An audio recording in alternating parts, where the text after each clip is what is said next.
আজকে চলে এসেছি তোমাদের সঙ্গে খুব চটজলদি একটা আলুর দমের রেসিপি নিয়ে।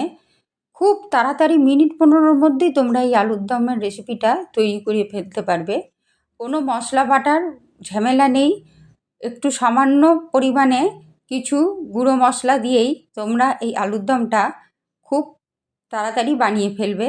আর খেতেও ভীষণ টেস্টি লাগে আর একদম অন্যরকম স্বাদ হয়। তোমরা লুচি, পরোটা, রুটি অথবা পোলাও কিংবা ফ্রাইড রাইস সব কিছুর সঙ্গেই খেতে পারো। নিরামিষ দিনে এই আলুর দমটা বানিয়ে ফেলতে পারো খুব সহজেই।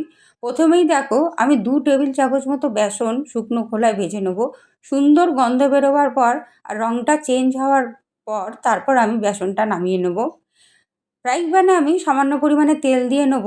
আর কয়েকটা আলু আমি আগে থেকে সেদ্ধ করে রেখেছিলাম, সেগুলোকে আমি এইভাবে কেটে নিয়ে নুন দিয়ে ভেজে নেব।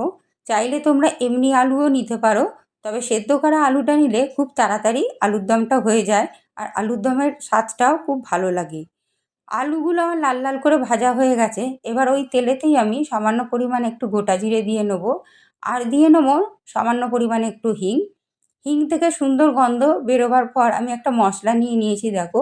সামান্য পরিমাণে একটু ধনে গুঁড়ো, সামান্য পরিমাণে একটু জিরে গুঁড়ো আর সামান্য পরিমাণে একটু লঙ্কা গুঁড়ো।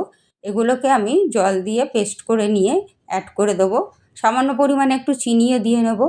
3 টেবিল চামচ মতো আমি টক দই ভালো করে ফেটিয়ে নিয়ে আমি মশলাতে অ্যাড করে দেবো। ভালো করে মশলাটা কষে নেওয়ার পর আমি ভেজে রাখা আলুগুলো এতে অ্যাড করব। করে ভালো করে একটু কষে নিয়ে আমি এতে সামান্য পরিমাণে একটু লবণ দিয়ে নেব। লবণটা একদম সম্পূর্ণ তোমাদের স্বাদ মতো দিও। ভালো করে কষে নেওয়ার পর এবার আমি ওই বাটিটা, দইয়ের বাটিটা ধুয়ে জলটা আমি দিয়ে দেবো। সামান্য কয়েকটা কাঁচা লঙ্কা দিয়ে নেব। ভালো করে ফুটে ওঠার পরে দেখো, তেল বেরিয়ে আসার পর আমি যে ভেজে রাখা বেসনটা ছিল সেটা আমি অ্যাড করে দেবো।